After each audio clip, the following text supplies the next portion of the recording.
Deepen is all about aligning culture and behaviors to create an emotional commitment to the transformation. It's about changing the ways of working so that the organization is behaving in the new future state. Most organizations, like most people, can do anything once or twice. I can go to the gym a couple of times. It doesn't mean I'm committed to a personal fitness regimen. The same is true for an organization.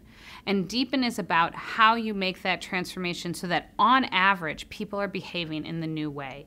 It focuses on how each individual becomes convinced to change their behaviors in terms of how they do their work and adopt new ways of working.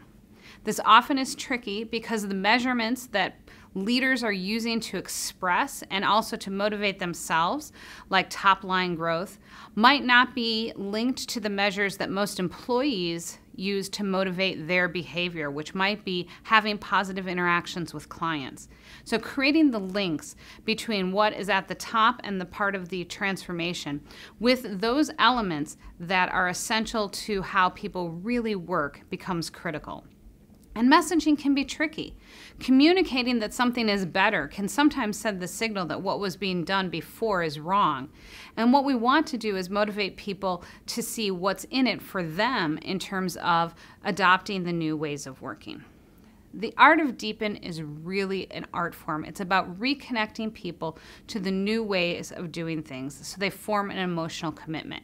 And as it is as much art as science, Deepen is the perfect job for the idealists in the organization, the people who can be the culture carriers, who can translate the change into the language of values and beliefs, and then become the informal leaders and the coaches on the front line to really take that behavior, model it, and then reinforce it person by person with their network and the individuals with whom they interact. The vehicle that you use for Deepen is about stories. People will drive their behavior based on understanding the stories, stories that are told around the water cooler. And so if you are trying to grow and the conversation at the water cooler is about cost, it's not going to work. What you need to do is understand what are the stories that are going to help reinforce people to understand how to behave and why new behaviors are important.